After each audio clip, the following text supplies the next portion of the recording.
The Leviathan first appeared in Knox County in the July of 1993. He was a man in his prime, which he needed to be because we threw everything at him. 16x population, random sprinters, insanely rare loot, and the ever-present menace of bloodthirsty bandits.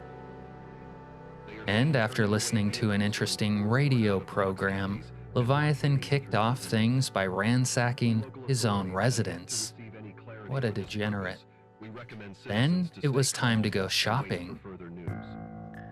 And after finally stuffing our lazy girlfriend into the vehicle, we were gone. Now the first place on the list was the police station. The police station is stocked with guns, ammo, books, meds, and strangely enough, many hatchets. It's also not a bad spot to pick up threads and needles for binding back together your bullet-ridden corpse. Anyway, next up was the movie store. Now, who can survive the apocalypse without a handy-dandy VHS collection? And after the hit vids, it was the Midtown bookstore, because apparently the apocalypse turns everyone into a massive book nerd, though mostly for useful nonfiction, which, if we're being honest, is even more weird. Anyway, all of that weirdness aside, it was time to do something normal. That's right, to sift through the nearby dumpsters. The nearby dumpsters had fresh cereal, candy corn, a smidge of olive oil, and even a discarded carton of USDA Grade A whole milk, still warm. Yum. Now, the rest of the day was pretty uneventful, so let's pick up things the following morning in the basement of the Muldraugh police station. Here, we had requisitioned a bed and a television set, and set up outside the evidence room. The idea was to get some free carpentry skill, and also to get a start on our mechanical and electrical skills, in order to hotwire vehicles, of course. I've said it before, but I'll say it again. In Build 42, vehicles are the most deadly weapons, and in Week 1, you live in a vehicle-rich environment. So, when in Rome, hotwire some vehicles. But, meta commentary being over, it was time to go outside the wire. And outside of the wire, I would stumble upon a no-go zone. Turns out, they were trying to lock us in. Now, remember this location because it becomes important later on. Anyway, after surveying the landscape and having our first disagreement with our first hero, we went off in search of the next great adventure. You're gonna knife me, bro? And eventually we wound up in Grapeseed. Yes, that Grapeseed, a place that would become known as Zombie Heaven. But for now, it was just Grapeseed. We've got an intruder. Anyway, as we all know, the peaceful first days of Week 1 are tenuous, at best. And here, on day 3, the tensions finally broke. A foreshadowing of things to come. But the Leviathan, now having acquired a taste for blood, would need to be bathed in it heavily and often. But in Grapeseed, blood notwithstanding, we did not find what we were looking for. So we went up to Constown. Here, the Leviathan got up to his usual tricks and began to embrace his true nature. And once the Leviathan begins to see red, that is all he ever sees. And I'll add here that there's nothing quite like committing a slew of crimes to include aggravated assault, felony theft, and quintuple homicide, only to follow it up by laying low in a sleazy motel off of the freeway. The following day, tensions continued to escalate, and the Constownians, they grew restless. And Leviathan's welcome was worn out, so we decided to leave, but not before taking a few more blood sacrifices for the road. Now back in Muldraugh, we saved this red Camaro from the danger zone, and we bore witness to the chaotic scenes outside the police station our designated shelter for the coming storm. Then we consolidated supplies, and as things began to develop, we tried to convince the local population of the reality of the situation. But some people cannot be convinced of the truth, no matter how hard the truth is punching them in the face. The cause was lost, but Leviathan's last good deed for these helpless and hopeless people was to destroy the boob tubes, keeping them sedated and passive. Spoiler alert, it did not help, and the authorities began to fall. And as we contemplated our next moves, we came across the legendary Ford Falcon. The problem was that the zombies had also found it, but as we fought for the prize, the depth of our enemy's determination and numbers became increasingly clear and troubling. And as it got late, things truly began to get out of hand. In the end, we gave up on saving the Ford Falcon, at least for the time being, and instead we made a tactical retreat home. And then, it was about this time that citizen bandits began to reveal themselves, taking advantage of the crisis for their own ends. Leviathan, while he knew he couldn't save people, would be damned if he couldn't save a few basement chickens along the way. Now, by the following morning, we had got a few extra walls and doors up inside the basement, but it was a scant defense, I know. In those days leading up to the big shebang, where panic and chaos reigned supreme, how were we supposed to know the extent of the atrocities yet to come? But it was still within our power to prevent at least one more tragedy. The world might be facing total nuclear annihilation, but that beautiful Ford Falcon would not. Not if Leviathan could help it. And speaking of help, the Chair Force reservists were really failing to earn their paychecks yet again. What kind of strafe was that, bro? And despite the overwhelming Zed insurgency and the lack of help from citizen and military alike, with the fate of the Ford Falcon on his shoulders and his shoulders alone, the Leviathan did finally succeed in saving it. No wonder we're fucking losing. Now, as midnight drew near, we happened to save also a couple of bald ladies from terrible deaths, and then the Chair Force decided to up the ante, and they unrolled their new fart gas campaign, which, despite the potency, was ultimately ineffective. And in the final moments before the final annihilation, Leviathan raced to make the Rusty Rifle Motel as safe as possible. But then the worst happened. The Leviathan got bitten. But despite this setback, this would not be the end. Now, let me explain. In my previous 2 playthroughs, the Fates had conspired to rob me of not one, but 2 promising champions. The first was Timmy Olmstead, of Plane Crash fame. He had been through quite a lot, only to then suffer an inexplicable bout of paralysis at exactly the wrong time. And the second was that of Noah No Good Goodman, who had survived even more trying times than Timmy, only to be jumped in the dark by no good, night-creeping, coward bandit a-holes. I'm getting attacked. I'm getting attacked in the dark.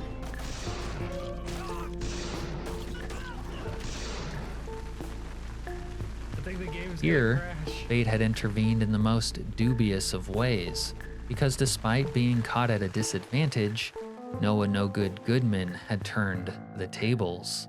But then, the gods in their wisdom decided to crash the game and reset the bandits.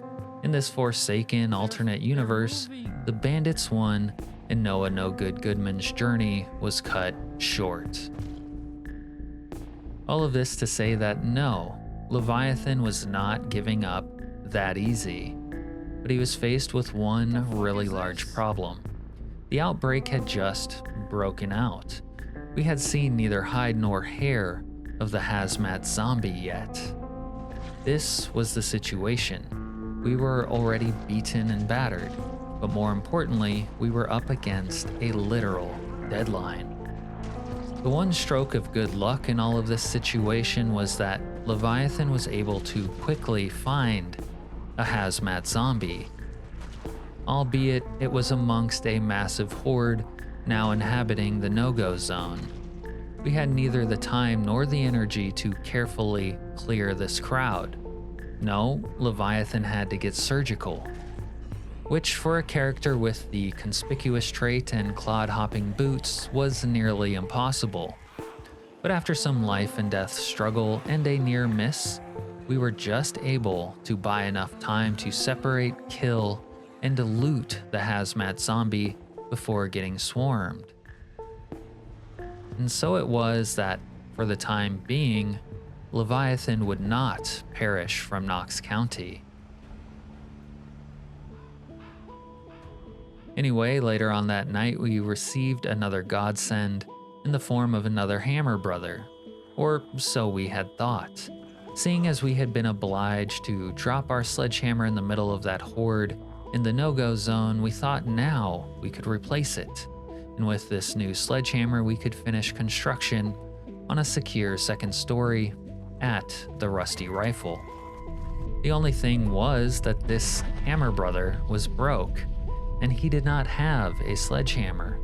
As it turned out, I would still have to go back to the no-go zone to retrieve the sledgehammer that I had dropped out there.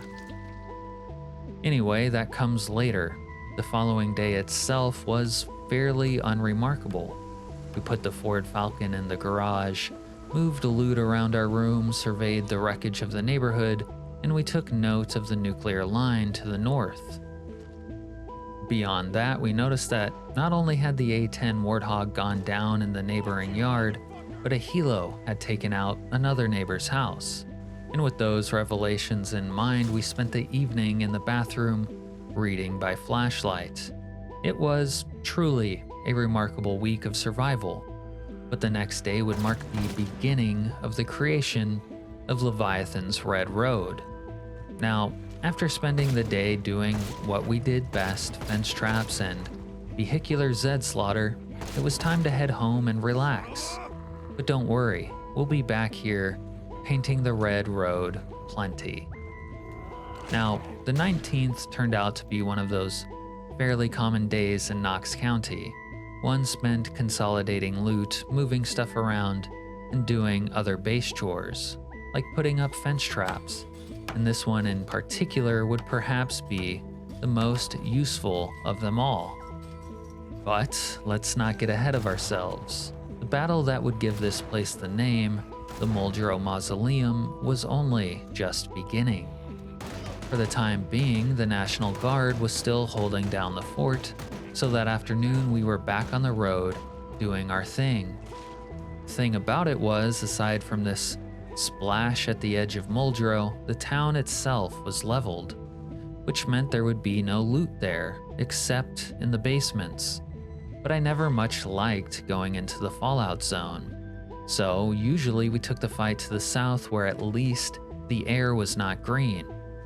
And then, in what can only be described as a common occurrence for me, we bit off more than we could chew, and we were forced to retreat all the way back to the blockade, leaving the Camaro behind.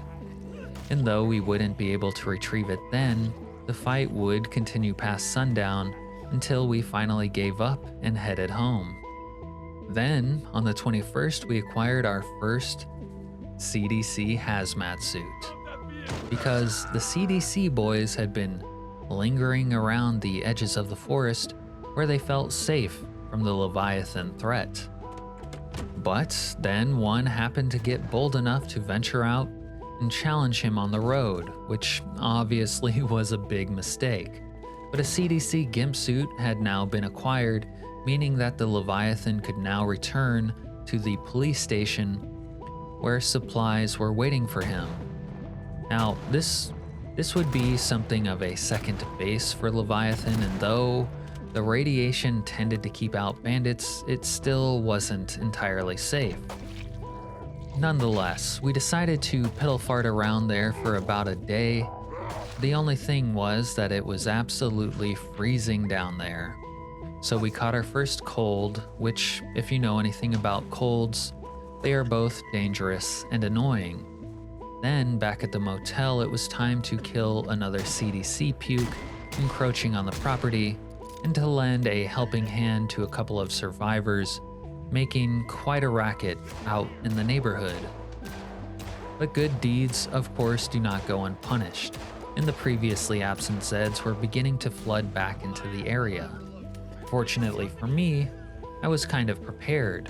The Zeds, however, are nothing if not persistent and numerous. And defending my base would run long into the night. In fact, it would run through the night, where my endless coughing served as some sort of homing beacon for the insurgent Zeds, and Leviathan was pushed into a sketchy reliance upon a substance called Charlie in order to see himself through the night. Coke strong.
Yeah, honestly, the persistence of the Zeds was so strong that at about midday, the Leviathan was forced to concede the rusty rifle and simply leave. We had to accept the fact that we were being ran off our own property, and there was nothing we could do about it. At least not then. The Zeds were too many and too hungry, and the effects of having a cold, not to mention the come down off of Charlie, meant that we'd need to hunker down somewhere safe so that we could live on to fight another day. So we found ourselves once again bunking at the police station. But despite the momentary defeat, we consoled ourselves with the fact that we had our basement chickens to keep our spirits high. Now, seeing as I was no longer welcome at the motel, I decided I might as well head north and see what it was like up there. The first bit of bad news was that the farm off of the freeway was just as done and dusted as the rest of Muldraugh. But not so much the animals at the farm. As it turns out, livestock happens to be impervious to nuclear blasts. Anyway, next up on the trip was the local construction site, where I thought I might score some more Charles, but I was only met with a few hard up, broke-ass zombies. Afterward, I continued northwest and stumbled upon a strange town, but the Zed presence there would deny us entry. Then, on the way back, the Chevy happened to run out of gas amongst a horde of Zeds, and this was a problem because all of my non-Fallout Zone gear was sitting in the truck bed. And then despite my best efforts, the Zeds would prevent me from getting it back. But after retreating back into town, I managed to acquire a trusty Volvo to help me fight. Although, despite the power of Swedish engineering, we were still prevented from getting our gear back, at least for now. Then, back at base, we read ourselves to sleep in our ugly, yellow CDC gimp suit, which we were forced to wear out of necessity because we had nothing else to wear and because it was so bone-chillingly cold. So the next day we went back up to fight for the Chevy, but honestly, things were not looking any better. That is, until we managed to draw the Zeds away from the Chevy and got a moment to finally loot the bed. Things were still pretty hairy getting out of there, but get out of there we did, and get out of there we did with our gear. And then for the rest of that day, we tried working our way back into the motel area. It seemed to me as if the Zeds had somehow known to migrate south for nuclear winter, but now that the bombs had dropped, they were coming back. And my plan had been to get back into the motel so that I could at least raid my own medicine cabinet, which had more Charlie in it. But after it became evident that that wasn't going to happen, I just headed back to the police station in defeat. And the following day, I returned to my construction job on the Red Road. But we also did some fighting towards the motel, making little progress on either project. I needed to get my sledgehammer that was locked up in the military zone, and I needed my meds that were in the motel. I was itching to score, but these things were easier said than done. And recognizing that, it was time to up the ante. So we used the bus and its siren to bait and burn down the zombies. And after starting the fire, we headed south into the military checkpoint and found that it was weirdly open this time. The only problem now was finding the exact spot I had dropped the sledgehammer. But eventually, we did find the spot. Ah, there it is. And after finding it, we hung around a while, taking stock of the place and wondering why was it now so strangely empty. But honestly, it wasn't long before the Zeds returned, making it a little bit tricky getting out of there.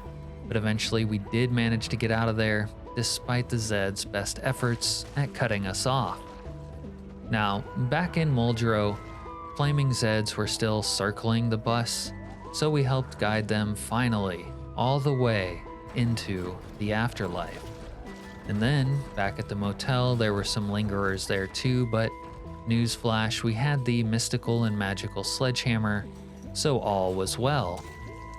And so it was that we were finally able to give the motel its secure second story, an important milestone in any apocalypse journey, especially with the presence of bandits.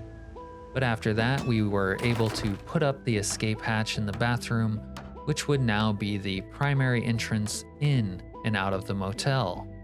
And all that said and done, it was time to begin filling out the motel's corpse rooms with, you guessed it, corpses.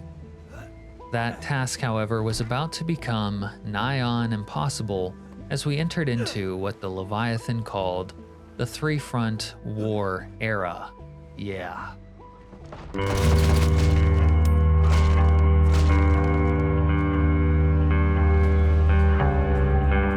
That happened right when I fucking ran out of Coke power. Don't tell Skylord. He's gonna think I'm addicted, and I'm not.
Just leaving a running vehicle works as a passable distraction.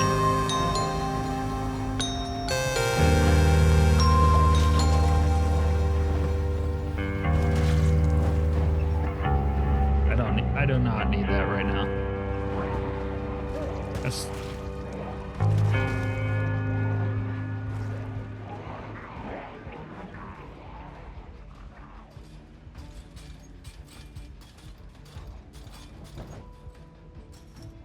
Anyway, after all of that fighting and killing, we were once again ran off of the motel. And just after we had given it that secure second story too. So it was time to come up with an ingenious plan. A way to deal with all of those Southside Zeds giving me so much trouble. Because, let's be honest, secure second story or not, it was not safe there. But first, we had to make some map notations and to draw out the plan. I am nothing without my map notations and absolutely useless without a well drawn out plan. Anyway, after finishing the map notes, I could get started. And with the serendipitous help of a few enthusiastic but honestly clumsy amateurs, we did get started. Here, I took advantage of the destroyed environment and brought the military bus to the center of the field, and then I let the Zeta Tractor 3000 play. I could tell from the start that this was going to work out pretty well, and the position in the field was close enough to the motel that I was sure that the noise from the siren would bring them over. So, as I was satisfied with the setup, I retired to the basement in order to let the situation develop. In the meantime, we enacted a second ingenious plan in order to level up our welding, which involved dragging nuked out eco boxes from the fallout zone into the fresh air zone so that we could dismantle them without irradiating ourselves to death. But actually doing so was going to have to wait until tomorrow. It was getting late, and there's nothing like an apocalypse to help you keep a healthy sleep schedule. Anyway, the next day it was time to enter phase 2 of Ingenious Plan number 1. As you've probably figured out, that involved dousing the field Zeds in flame, and I have to say, phase 2 went swimmingly. Anyway, after that, it was time for phase 2 of Plan 2, dismantling the wrecks. After that, I figured that the motel would be somewhat more approachable, but in all honesty, it wasn't totally and completely cleared out just yet. As it was, we spent the rest of that day piling up even more dead corpses in and around the motel, which would earn it the name the Muldraugh Mausoleum, as a result, obviously, of the thousands of dead corpses now laying around it. But on the plus side, I was able to sleep there again. Now, the day after was finally a day where we could return to business as usual. Yes, there was still fighting, but on a more relaxed level, and there was time to loot and fortify the motel. We even got started on a little sniper's balcony. And that's not all. We took a trip into the fallout zone in order to loot some basements. The idea was mainly to score ice cream, but also anything else that might be useful to us. Basements are actually pretty good loot locations. Now, for the second, we continued looting the fallout zone and discovered the all-important wood stove in one of those basements on the nice side of town, which is about the long and the short of it when it comes to the 2nd of August. Then, over the following few days, a sense of calm and peace fell over the Muldraugh Mausoleum, and the Leviathan began to turn his thoughts to other things beyond mere survival, Zeds, and food. That's right, we began the Skillcraft grind, with really one specific purpose in mind, which was simply to restore the Ford Falcon. During this time, we also continued to forge the Fallout Zone, and we got in touch with our inner book nerd, and maybe a few other things. What a quinky dink. I needed logs. Now, for the next few days, base improvements did continue. And not much else. The thing is that not all of your post-apocalyptic days are spent slaying zombies and eating canned dog food. It's organizing your crap, building your base, and navigating menus. But, as is often the case with such times, you tend to get a little stir-crazy. I know that Leviathan did. So, we headed out on a little looky-loo around the map, exploring the boundaries of the Fallout Zone. There, of course, we would find our basement pigs, which we immediately secured and took back to Muldraugh. It might have been a little unorthodox, but it worked for me, at least for a while. Come here. Come back. You're going the wrong way. Oh yeah, I'll eat the eggs. Come on now. No. Bad pig. Okay, come here. Anyway, after getting the basement pigs settled, we headed back to the motel for another picturesque evening. Makes sense. Then on the 12th, we kicked things off with rummaging the pockets of our fallen enemies and witnessing the brutal effects of nuclear fallout on bandits who are not wearing the proper PPE. As they say, safety is paramount. Then we had a little bit of fun with a couple of bandits trying to skip out on their cab fare, but turns out they messed with the wrong cabbie. Anyway, I guess we were in the exploring mood, so we headed southeast, which is notoriously a dead zone in Knox County. But we managed to find another no-go zone out there in the woods. Apparently, the rail depot had been requisitioned by the US military for unspecified purposes. Whatever they were doing out there would remain a mystery because the open arm welcome party was looking just a little too desperate to make friends, so I decided to leave. But we didn't return home empty-handed either. We already had basement pigs and chickens, and now we had a motel rabbit. Now, it had been a little while since we worked on the Red Road, so I was itching to get back to work.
you down.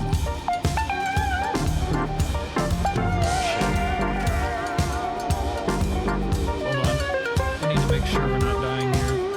And we might be getting overrun. Come on, Van. Come on, Van.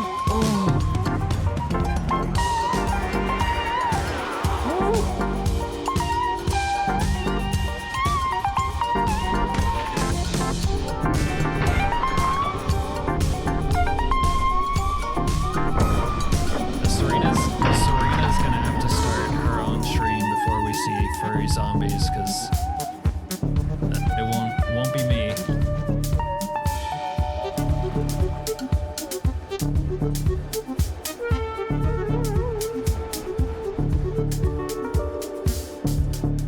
Damn, I was about to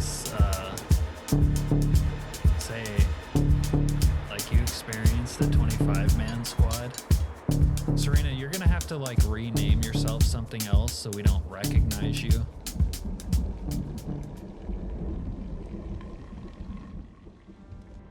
And with that, we were finally able to bring the red Camaro back home. But I don't want you to get the wrong impression. Things at home might have quieted down, but that was mostly in respect to the Zeds.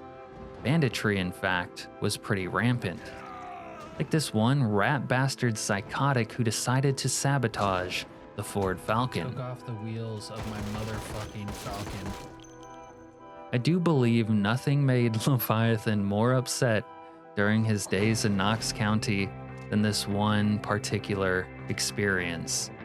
We would have liked to hide it and quarter that SOB and then put his head on a spike. I would get medieval on his ass. Oh, I'm mad now. But anyway, speaking of bandits, I had a balcony for sniping those approaching from the west, but we didn't have a clean sight line. So we dosed a little booger sugar and then cut down all the trees with our infinite energy until our field of view was no longer blocked. This might be the most entertaining way I've ever chopped down trees in Zomboid. And that includes using the bulldozer to just run them down. Now, you might have asked yourself, basement pigs, what the hell is this guy thinking? And to be honest, it really wasn't all it was cracked up to be. The pigs perpetually misbehaved. They broke my walls and attacked my doors, and I'm not gonna lie, the urge to turn them into bacon was getting pretty strong. But despite their bad behavior, somehow I continued to hold out, even after Fritzl took down this wall right in front of me. Shake my head. Anyway, we were kind of getting to the point in our survival journey where it was always the search for that one missing item we needed to do this or that.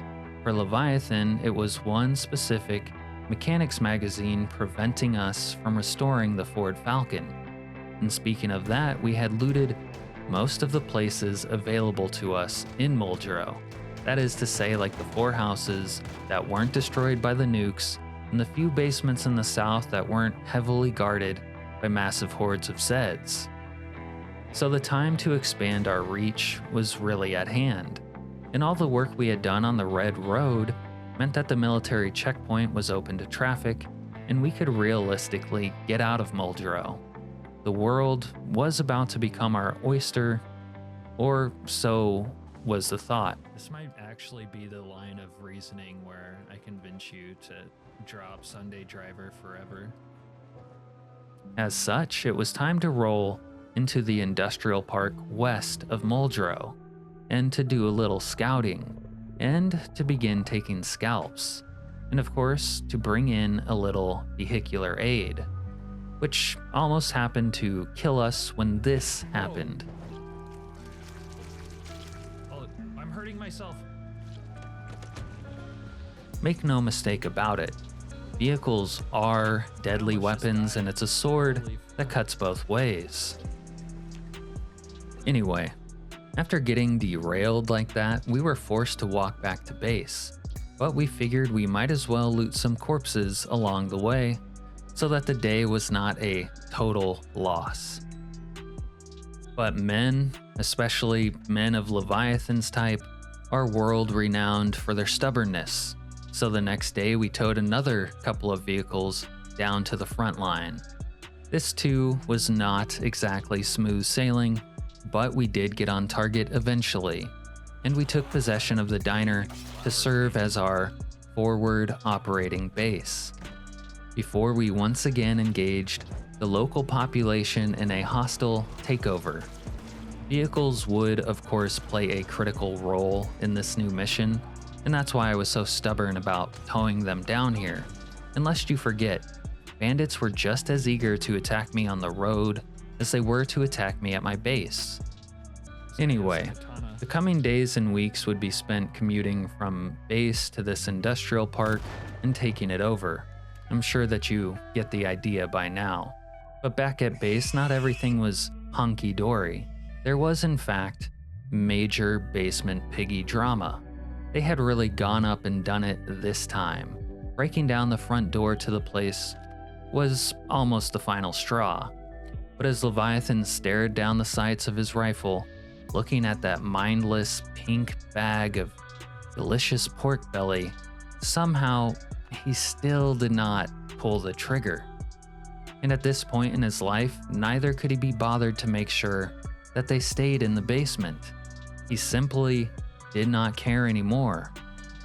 After sleeping it off though, cooler heads had managed to prevail, and Leviathan, in the final moments before carting Wilburina off to the slaughterhouse, decided to give the basement pigs a second chance, and even to rebuild his walls. The pigs were safe for now, but they were skating on thin ice. And so too were the random vagrants showing up to the motel, especially when they were incapable of following simple directions. Leviathan needed docile, obedient followers, not individuals who thought for themselves and made decisions on their own. Oh well. Now, it was about this time in late August that we were beginning to get a grip on the industrial park. The fighting was still somewhat hot, and the looting was a little dangerous. And of course, we needed more vehicles for the fight, which, as you probably understand by now, is its own kind of danger. But we did get a nice little rooftop camp going, and all in all, I have to say, it was a pretty nice spot. Then the next few days were more of the same, so we are going to move on, but before we do, I should mention here that nuclear winter was really starting to get pretty nasty. It wasn't uncommon to see temperatures -40 and 50 below, and having enough firewood to keep warm through the night was now of critical importance, especially if I was going to sleep on top of a roof in the elements. But now let's move on. For a change of scenery, we decided to push north into the fallout zone of Muldraugh yet again. Our target was the downed 747.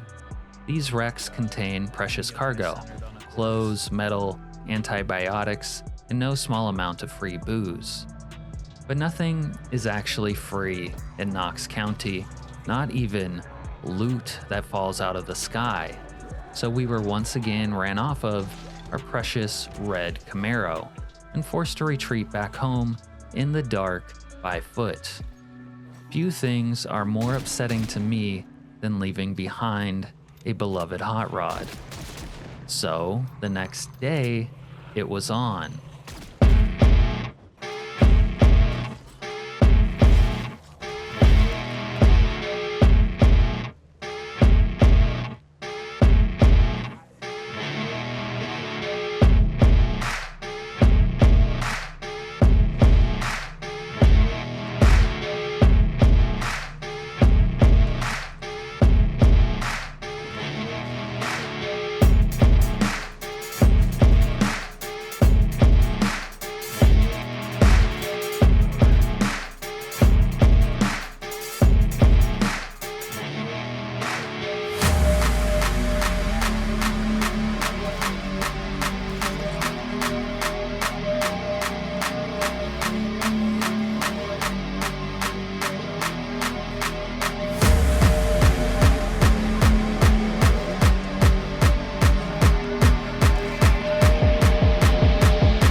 Now, after we retrieved the Camaro, you better believe that we also went back and retrieved the Toyota too.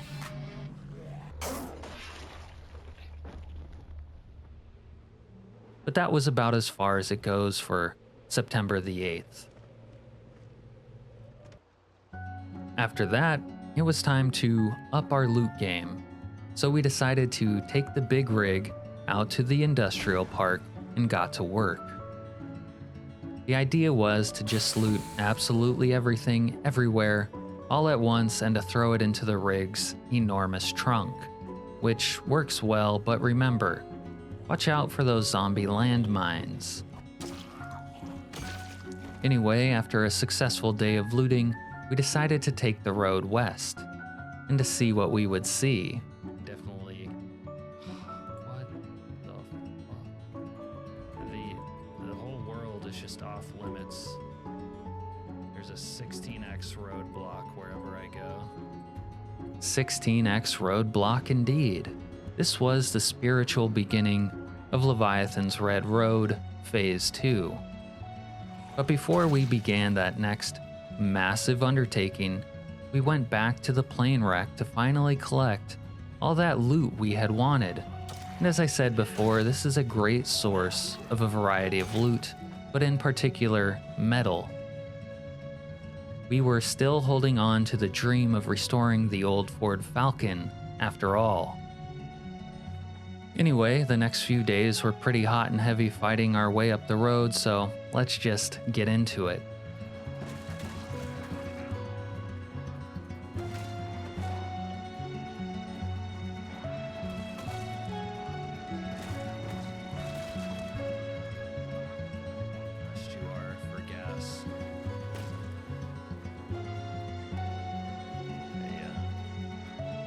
They're in a loose horde for quite a while up here. Yeah, well, if you're still playing on the running power before the power is shut off, then no, none of that matters. It's weird that these ones aren't moving towards me. They're just like, they don't care. Even though the speed demon sound, it should be loud enough that they hear me. Got no choice, Uncle Jason.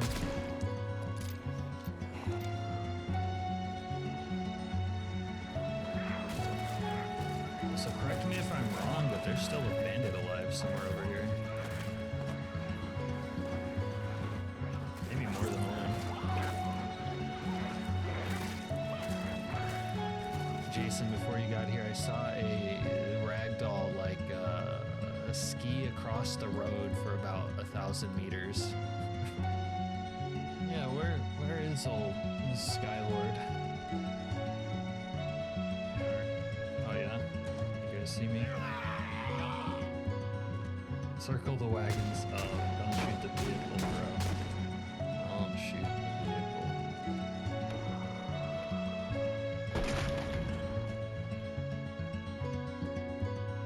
Get in.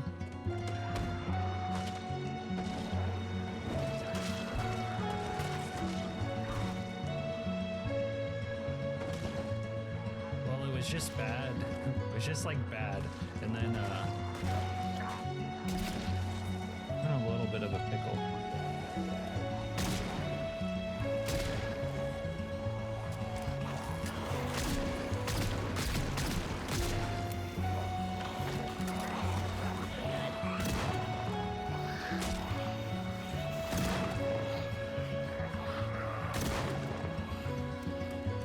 You got some kind of fucking problem? No, he's still alive. This guy's gonna try to shoot me if he can.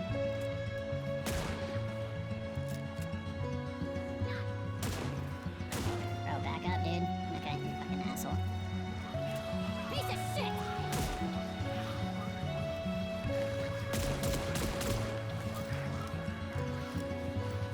Oh yeah, they're all friends and allies.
sword. It's starting to realize. Alright, maybe these guys are too many to get katana up. Anime girls. Is that like to convince you not to kill them and to let them eat you, or what? Oh, there he is. Oh shit, he's gonna try to shoot me. Fuck you, dude. Fucking asshole.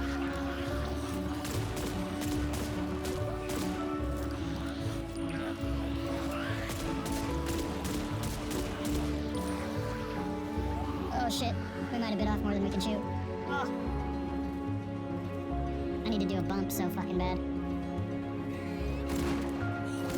Oof. There's another one, I think. Oh, the mindset change. Yeah. Yeah, it's a change. Alright, we're chilling. We don't need to take a bump. Who said anything about a bump? Ah! Maybe we do need to take that bump. Oh, shit. I'm getting fucking frightening out here. Now, after all of that, I do believe we had earned ourselves a little vacation. So we took a relatively harmless drive past Rosewood and visited Grapeseed, aka Zombie Heaven. One of the things that makes this place heaven is that on the other side, a free Camaro is just there waiting for you. Another thing is the loot. But on this particular run, the fact that there seemed to be no zombies around gave it a ethereal and heavenly aspect. Leviathan was already beginning to envision himself retiring out here, especially after I pulled up to this remote mansion. Yeah, it was loaded to the gills with loot. It was fenced in, it had growing crops, attached and detached garages, multiple bedrooms, bathrooms, and even an attic. You could say it felt like hitting the jackpot. But we really can't have nice things during the apocalypse, so it would turn a little bit sour before we left. But it really wasn't until our next trip out there that it became clear that what we had thought was zombie heaven was actually zombie hell. And we'll get into that in a moment, but first, an amusing visit from our local bandit gang. Don't shoot me through the fucking wall, you pieces of shit. Oh.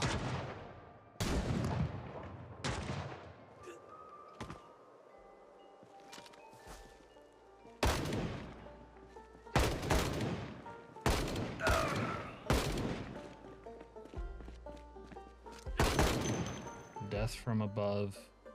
They're vulnerable to the second. Look at him. He doesn't know. Oh. Alright, that makes 5 by my count. There should be another one. Oh, you fucking motherfuckers.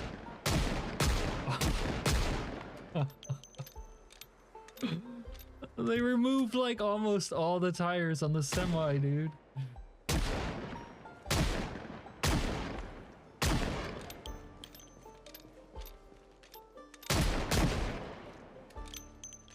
Look at my gun tweak out. I'm fucking Neo from the Matrix. Look at me. You see that? Now, bandits having been dealt with and Chaws being inserted, it was time to transform Zombie Heaven into Zombie Hell.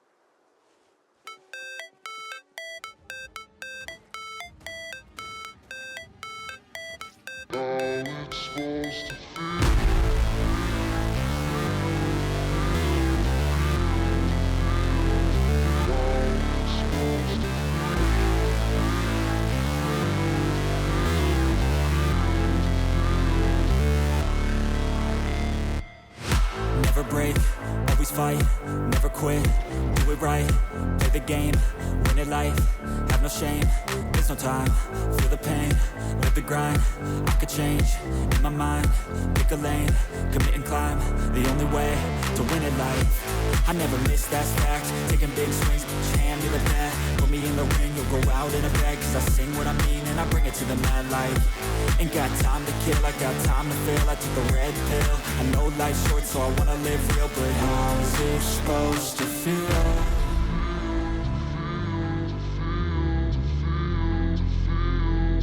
How's it supposed to feel?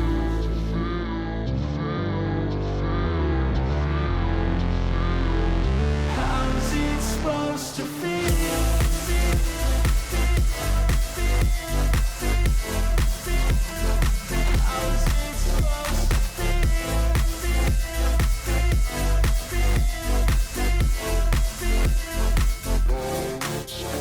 They wanna say my name, but they holding back. They wanna say they hate, but they know it's cap. I ain't play no games, I just do, that's fact. And I don't feel no shame, it's a mood you lack. I go crazy, nah, but I ain't lazy. Track after track, I work on this shit daily. Pass me the jack, right as fuel, got me hazy. About to unpack all these things I've been chasing. I've got visions in my head, like memories after death. To be a legend instead of something you can forget. I'm living up every breath, I'd rather lead than be led. I'll fill the seeds as I spread with every word that I've said.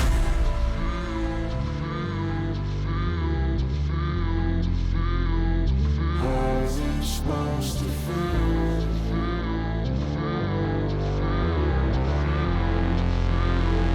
How's it supposed to feel?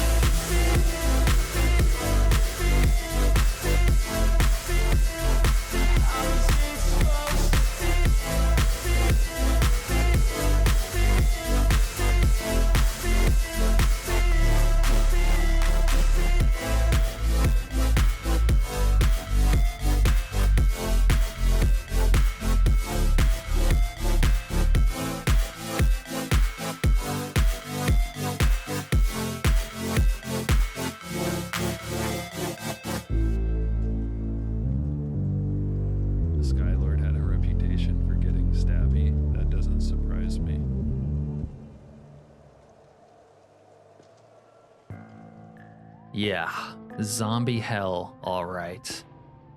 But it's like I said earlier, stubbornness is our thing, and Leviathan was not about to let 10,000 mindless zombies prevent him from entering heaven. The thing about it though was that every time we made that drive, no matter how many Zeds we piked or burned at the stake, there was more, somehow always more. It was insane. I mean, I could burn down 2,000 zombies with a molly, and 2,000 more would show up the next day saying, "Burn me next." But, as we used to say in the Navy, how do you eat an elephant? Why, one bite at a time, of course. So, first things first, we started putting up fence traps on Grapeseed's edge. And like an absolute crazy person, we slept in the Tube FM again. But looking back, I'm not sure what was more dangerous, catching a few winks of sleep in the hornet's nest that Grapeseed had become, or driving the red road at night. Either option was truly a dance with death. But that night, we made Tube FM safe with a sledgehammer and got right back to work the following day. Now, I should mention here that with this sort of operation, the very existence of bandits was a severely complicating factor. Whether they attacked me or not, they would make noise and attract Zeds and bring them my way. While Bandit and Zed formed an unholy alliance, I formed an unholy alliance of my own with Charlie and the Peace Pipe to keep me going. But every time I fired a gun, it was a mistake. Like cutting off the head of the Hydra, my enemies only multiplied. And if you haven't caught on by now, my fence traps were absolutely critical to this operation.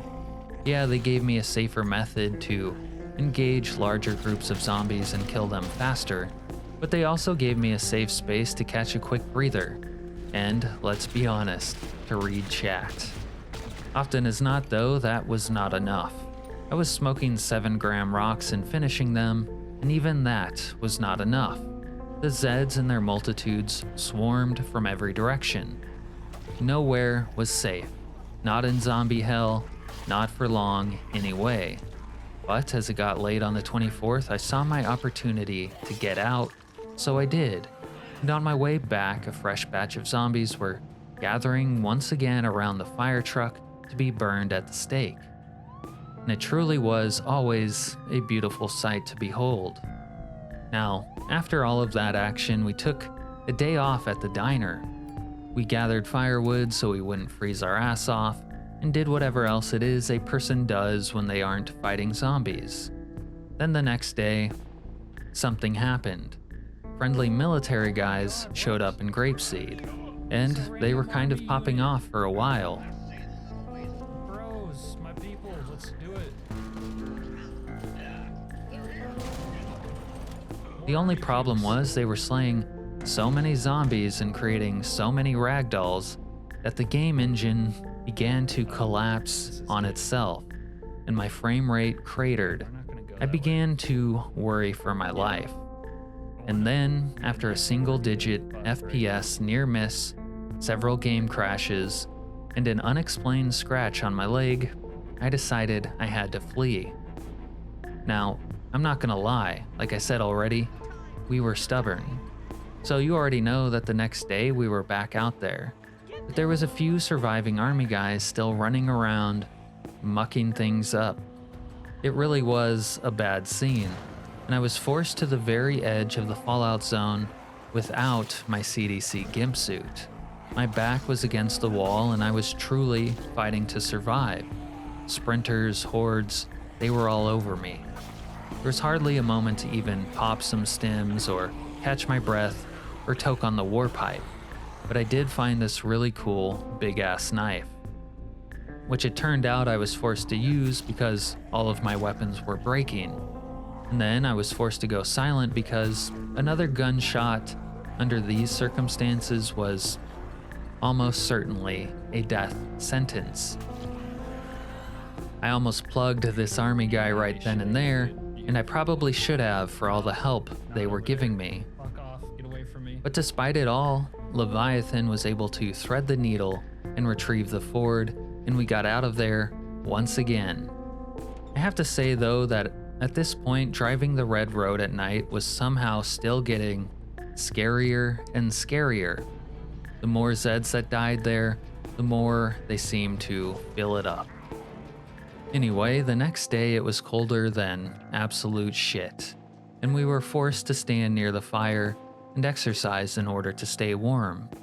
But we still caught a nasty cold anyway. So it was time to put our retirement plans on hold. Grapeseed and its 10,000 zombies would still be there when we returned. Now, the first thing we did when we got back to civilization was to retire the Ford. It had performed admirably as a war rig, but now that it was without a hood, it was a liability. The second thing we did was to visit the basement animals. And this is how Wilburina died. She really should not have tested me, not after everything I had been through recently. You could say that I was in no mood. Goodbye, Wilburina. Anyway, the next day, primitives began showing up and arming themselves with the leftovers from the battlefield. And after their little visit, I spent the rest of the day arming myself with the leftovers from the battlefield too. Then I promoted the Toyota to main war rig, and I sniped some more rooftop bandits. Also, I ate some stew trying to gain weight, which was now becoming a problem, and then I renewed my efforts to clean up the motel by moving bodies into corpse rooms. Finally, I rounded out the day's activities with some base organization, and the next couple of days were more of the same, sprinkled in with some nuisance bandits, and somewhere in there I finally noticed that the ash had stopped falling. And now that we had a new war rig, we ventured back to the red road to continue clearing the path. But, as quickly became evident, that was a project we weren't very close to finishing. Not at all. Then on the 6th of October, we took a much needed detour along the power lines north. This is what you would call a recreational trip. There we found a giant, picturesque cornfield, which of course had a bunch of Zeds in it. In the end, we limited our trip to a couple homes out there before heading back to the diner. At the time, we didn't have the bandwidth to open up another front in the war against the Zeds, so we marked it on the map and saved it for later. And over the next few days, as nuclear winter began to wane, regular winter started to come through. And we continued doing whatever it is you do when you aren't fighting thousands of zombies, and we popped a fresh battery in the fire truck. Because, speaking of thousands of zombies, the Red Road was still plagued by a seemingly infinite supply. But for now, let's get to the next moment of interest in this story. I awoke at the motel to a disturbance in the neighborhood, gunshots. Which, honestly, was a frequent enough occurrence. But the location of the shooter was a mystery. A sniper concealed inside of a window. A mystery wrapped inside of an enigma. At first, once I located and engaged him, he shot off another tire from the Camaro. Then, as I happened to get distracted by another group of bandits, he took advantage of the situation and he repositioned, striking once again from the shadows. After getting hit, I hobbled away along the woods, not yet panicking, but definitely under duress. Can't see this guy. As I went down the street, he shot me again, and still I could not see him. And now I was beginning to panic. I was basically caught out in no man's land and I couldn't see the shooter, and I had no escape route. Then as I continued to back away, looking for an angle, the Zeds continued to close on me and random shots continued to ring out. But then he made a mistake. Up until this point, it had been some time since a bandit had made me bleed my own blood, but here it was, that awful reminder of my own mortality. But near-death experience or not, Leviathan always finds time for his personal hygiene. And as we convalesced, we made use of our time by focusing on our crafting skills like rock stuff and electronics. And then the next day, we took the three-legged Camaro to the police station. And guess what? We were finally fallout free. That's right, the stinky green air was gone. Huge quality of life improvement, by the way. Subsequent to this, we revisited the Red Road, seeing as that was our main preoccupation, and it continued to be impossibly overran with Zeds, and we continued to make our futile attempts at clearing them out. At least we had a glow stick this time. Damn, that's nice. Unless you're talking about Serena. See, Serena sounds like she's... Now, the next day was more of the same, but this time with a sword. And I'll just add here that, my god, was it nice to be able to come and go without having to wear that stupid yellow gimp suit. And the day after that, I decided to get froggy with the Spaz shotgun, but honestly, at this time in the update cycle, shotguns were pretty underwhelming. And the day after that, I was once again amazed by the perpetually renewed number of Zeds endlessly obsessed with clogging up the highway. It was somewhere about this point in the playthrough that I came up with a new rule for the road. The north side is for driving, and the south side is for corpses, because it is really a pain in the ass to commute over so many corpses on the highway. And also of note here, it was about this time that I basically decided I might as well give up on guns and revert to melee. If I kept a lid on the noise, perhaps I could manage how many Zeds decided to show up here, which obviously has been a massive problem so far. Later that night, we pulled up into Grapeseed once again to be greeted by another army survivor making a bunch of bold proclamations. And this one is my favorite. Oh my god, you're gonna flood the highway with Zeds. And despite witnessing her untimely demise, we thought maybe we were getting close to finally gaining the upper hand here.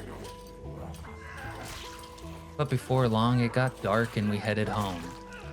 And the fallout might have been gone, but the red road was still plenty dangerous at night. There just seemed to be something about nightfall that made the Zeds even more restless along the road. Anyway, with the fallout gone, we decided to visit the lake in Muldraugh to see if we couldn't set up a fishing cabin.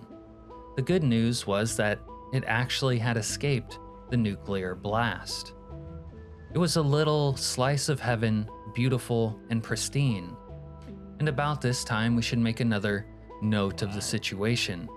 Banditry was really starting to ramp up again, and even as I departed the lake, bandits were already moving in. And as I got home, bandits were there too.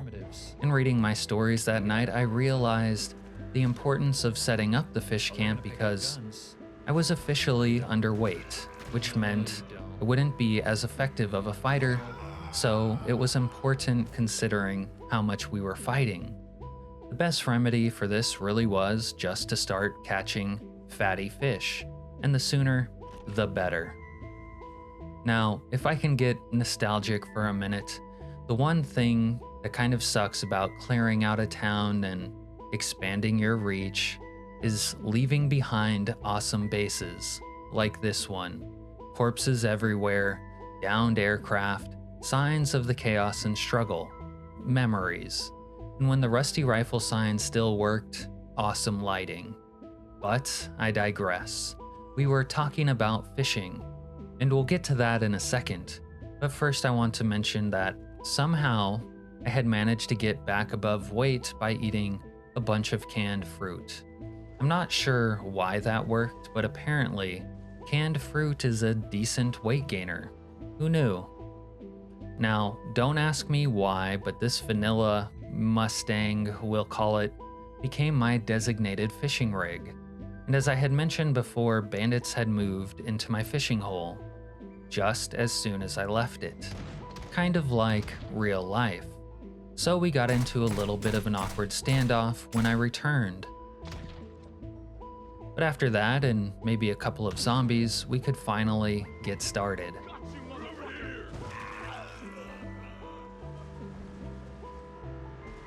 Now, the idea was to build a platform from which I could fish securely. You know, it's one thing to worry about zombies creeping up on you from behind, but it's another thing to have your old man in the sea moment while a bandit with an 8x scope has you in his sights. Anyway, it was a long day of construction, but we worked until it got dark and I was satisfied with what we had accomplished.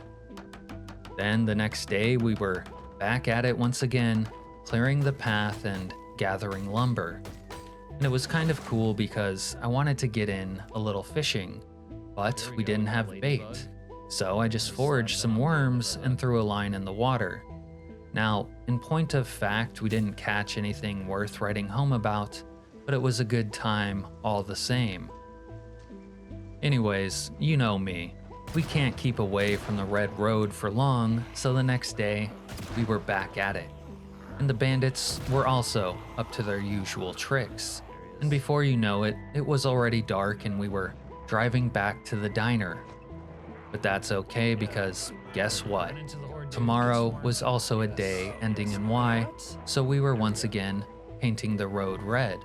And just to put some emphasis on the whole situation, the Zeds were so bad out there that they had managed to push me all the way back to the fallout line when most of the fighting here had been deep into the fallout zone itself. It was like the Zeds were gaining territory and I was losing it. And just like that, an entire day had once again sped past and night had fallen. But to be fair, now that it was almost November, the days weren't quite as long as they used to be, and the sun was setting earlier and earlier. Man, he's really inhaling that thing. Nonetheless, the next day, I went back out. only to find myself pushed even further away down that stupid road. But the monotony of grinding Zeds was at least broken up by this hostile camp of bandits, who were pretty much sitting ducks against my rifle. And then the Zeds pushed me around some more, and in turn I bullied some more bandits, while a ragdoll just about totaled the Toyota. Oh, I forgot about these guys.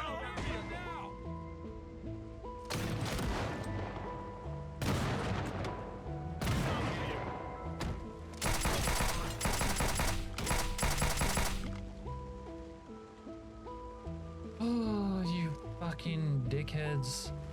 But now let's take a peek at the map and listen to me give a real-time explanation of the situation, capped off with an uncanny, Nostradamus-like prediction. I drew a map though, Doctor, of we were once in Grapeseed, and we've literally been pushed this far back to the actual original front line of the highway.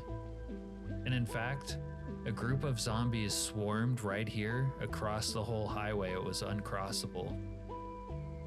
And then we got roadblocked by some bandits, and the ragdoll took out the Toyota, and I had to get out and gun down the other two who were in the street with shotguns. That was kind of a close call, because I have been one shot before by a bandit with a shotgun from off screen. Anyway, now that the Toyota was pretty much borked beyond all recognition, like all my other hoodless vehicles, it was time to retire and replace it. Unfortunately, that didn't go so well. And not only was the Toyota borked, but now the Chevy was borked too. As for Leviathan, he was fine after rebooting the game. Oh boy, what the fuck do we do here? But now let's move on to All Hallows Eve. We started that day in our loot room, and you can get a sense here for what passes as feng shui with Leviathan. But after stripping some electronics, we worked on our corpse management for like the entire day. Something about dead corpses and El Dia de los Muertos, I guess. And when I say the entire day, I do mean like the entire day. Just moving corpses. We didn't even leave the base, and later on, we even ignored a hostile assault. Some holiday. But to be honest, it's not like the hostile assault was gonna go anywhere. They'd be there in the morning, right where I left them. And after dealing with them that following morning, I have to say that I was really digging the Camaro's new windowless, doorless aesthetic. If it wasn't so dangerous to drive around without those doors and windows, I totally would have promoted the Camaro to main war rig.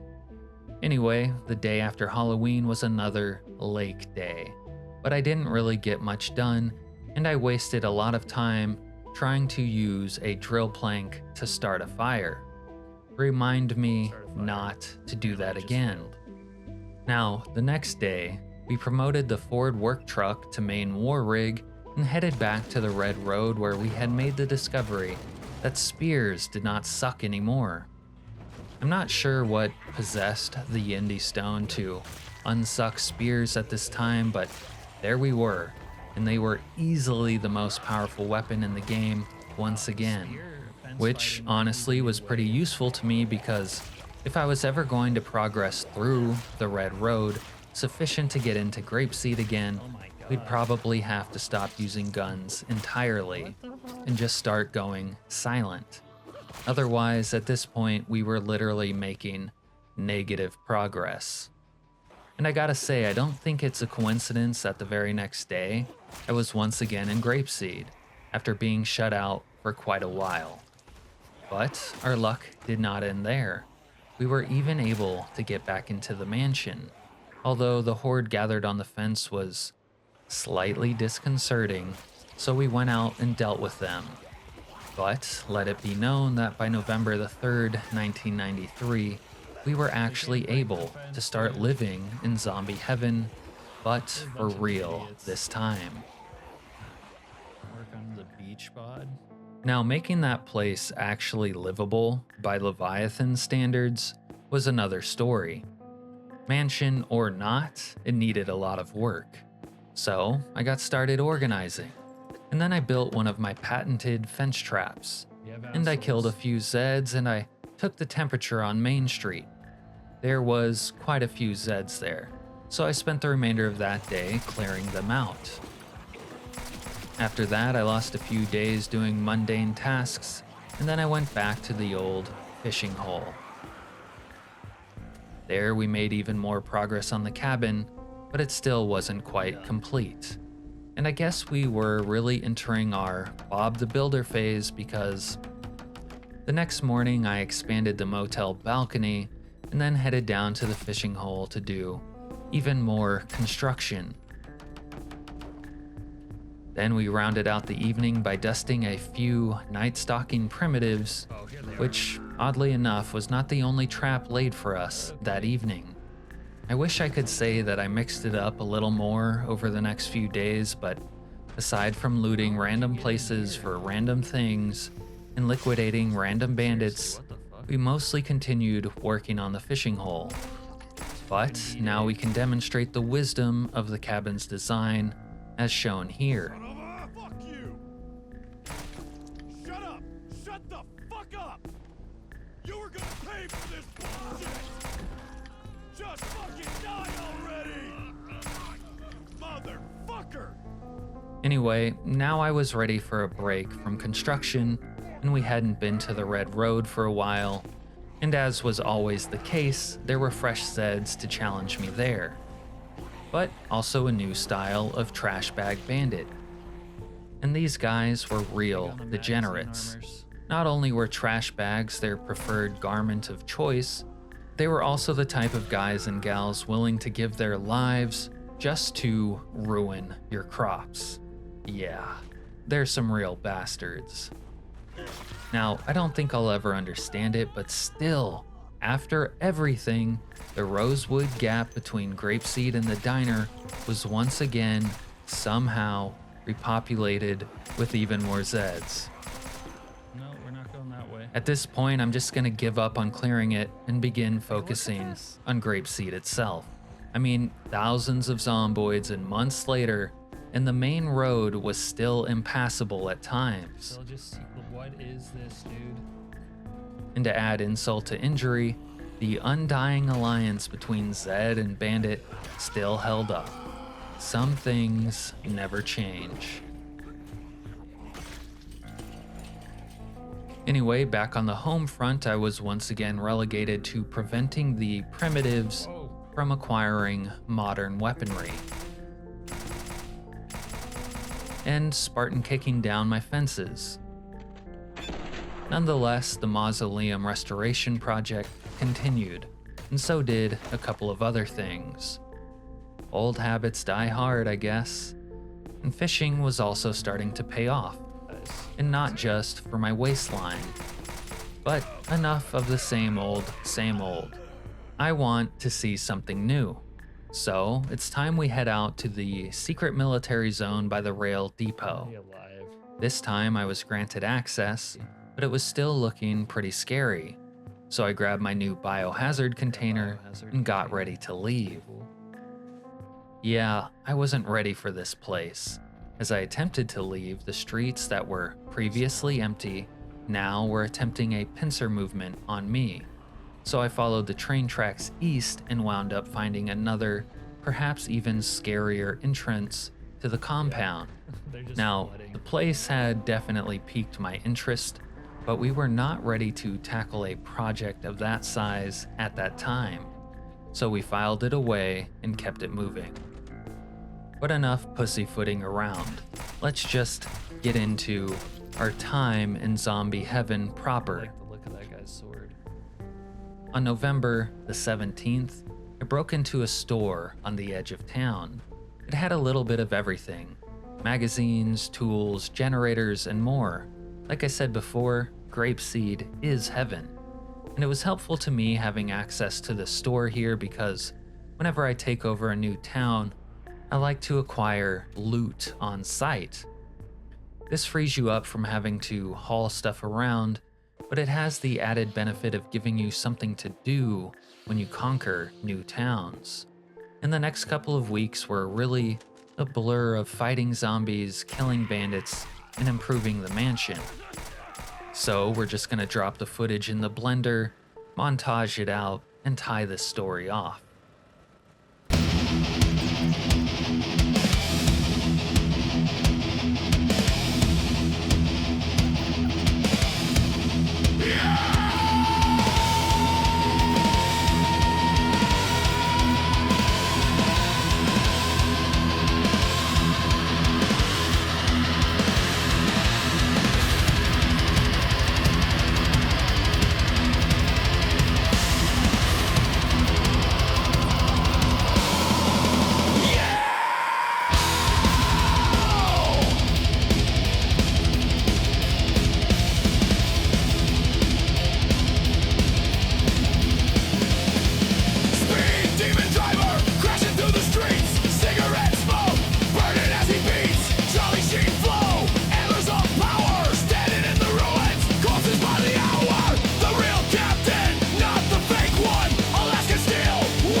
Leviathan raged on the red road call. Crossroads bleed, Louisville screams. Captain's the nightmare in your dreams.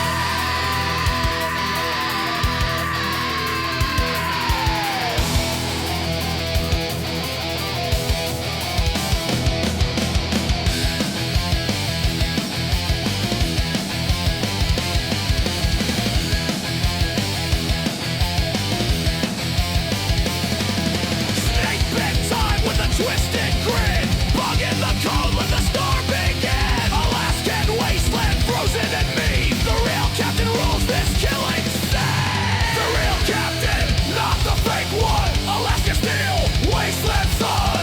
The real captain, hear the roar. Dropping nukes on Rosewood core.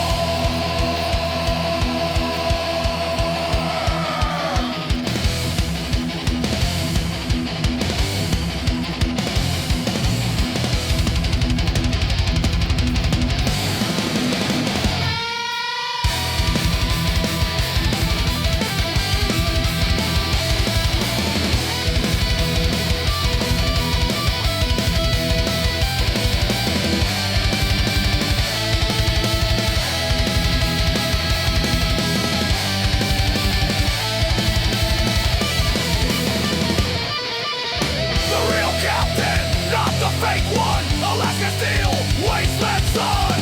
The real captain, hear the roar. Dropping nukes on Rosewood core. The real captain. Yeah!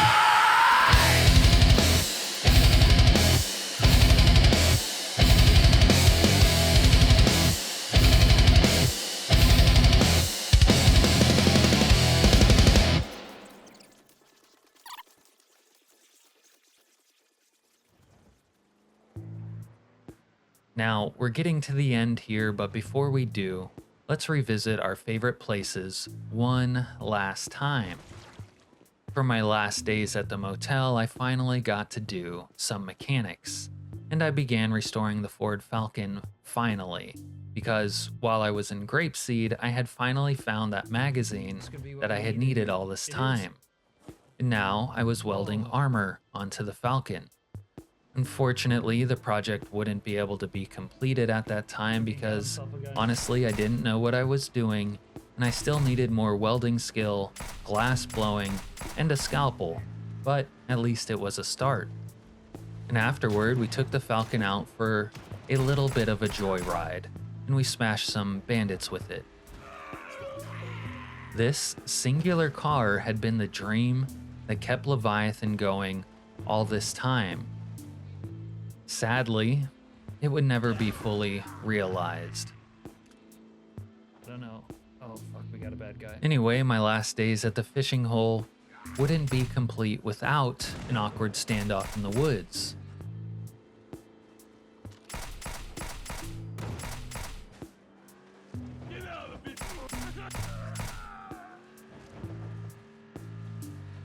I just ate at a Mad Max bandit and he's looting him. Are you kidding me?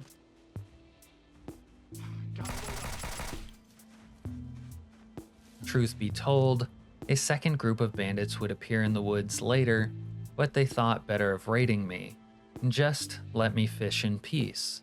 The fishing didn't happen to be very hot, but we did not get skunked either, and it also wouldn't be a trip to the fishing hole, of course, without some more important constructions. Goodbye fishing hole, and goodbye burnt down Muldraugh neighborhood. You're like we shall never see again. Now, on the very last morning in the area, we combed through the trash and the wreckage of the Courtman Medical, hoping to find a scalpel, because it was one of those things I needed for the Falcon, and I thought maybe there will be one laying on the ground somewhere. But no, there wasn't. And then we left, and we actually decided to take the Ford Falcon back with us because, I thought I would certainly find what I need in zombie heaven. And this right here, this is why we came up with the north-south rule. But Leviathan was not an early adopter, so we still had to live with our earlier mistakes. Now, on the way back, we stopped at the diner and spent the night doing random activities and kind of just being there. It was almost as if we knew it would be for the last time. Then we drove the red road one final last time too, and took in the splendor of the carnage. Look on my works, ye mighty, and despair. Now, first thing back in town, we made some more use of our latest, most grandiose fence trap yet, and we spilled more blood on the road. In those final days, I was setting up the fence trap to be quite the battleground. Leviathan had big plans for Grapeseed, huge plans. Now, as the snow began to fall, the bandits were becoming more and more relentless, but we continued to do our thing. Guns, cars, fence traps, you already know. In a way, the playthrough was actually hitting a fresh high, a new peak. Seeing the snow on the ground had actually only served to heighten our excitement. Old Leviathan was riding high, literally, because right here he was cooking his first rocks, and everything was kind of just coming together. Leviathan had finally fought his way into Grapeseed, and the whole town, and in fact all of Knox County, lay before him. He was truly an endgame character. He was also a fisherman now too, and food and weight loss were no longer problems. He also had a beautiful mansion that was beginning to become livable. He even had a town full of zombies to kill just the way he likes it. Everything was set up beautifully. But it was not meant to be. Because on the night of December the 6th, a group of bandits, just 2 weeks before Christmas, decided to pull a B&E at his place. And from there, things just went sideways. It started with a disturbance outside, but it was dark and he couldn't see them. Leviathan rushed around inside to get a better angle, but still he could not see them. And then next thing you know, one's already inside. But bandits don't typically roll solo. and it seemed likely that the others were out there stomping his crops, as they like to do. There we killed another from their crew and then blasted a little booger sugar to help see us through the evening because we were up past our bedtime. Then I heard another one out front, so I rushed out there to challenge him, but he slinked off into the shadows, and that's when it happened. A headshot from a high-powered rifle straight to the dome. Leviathan was very weak, as you can see here, so I was afraid to operate immediately. And this is where my game knowledge failed me. I had many times before survived 1 HP situations by bandaging and stopping the bleeding, and then waiting to operate until I got my strength up. But the rules of the game had changed, and I was about to learn that lesson. As I pounded food in vain, Leviathan continued bleeding out, and by then it was too late to do anything. If I had immediately removed the bullet and then stitched the wound, I probably would have been fine. But like I said, it wasn't meant to be, and my knowledge had failed me. Leviathan's watch finally came to an end. It's getting lower. He is survived only by his legacy. 5 months, 24,000 zombies, and an endless thirst for blood. Also a thirst to restore the Ford Falcon. His like, I dare say, we shall never see again. Oh my god. But now that his story is told, I'd like to thank my Zomboid men and women out there for supporting the channel. Thank you guys for supporting the channel. And an extra big thanks to my ultras, Serena Morgan, and Plebe as usual. Alright, I'm out. Peace. And that kind of sucks. I don't know, that was different than what I'm used to because, again, I've been shot in the head before by bandits, been low, just bandaged it, ate, got my health back, and then operated later. And then it didn't work that way this time, so I could have just actually removed the bullet, but I didn't think I would bleed out with it being bandaged.